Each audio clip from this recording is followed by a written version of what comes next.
iubirea ta. Când mi-e mai greu îmi face bine.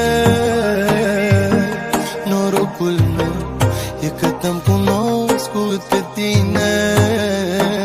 Ce suflet bun și iubitor, iubirea mea ești îngerul meu păzitor.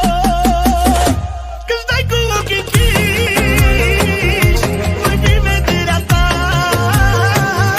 Dacă ți-e greu să mergi, în brațe te voi purta. Dacă nu poți vorbi, am să fiu vocea ta. Pentru nimic din lume nu te voi abandona.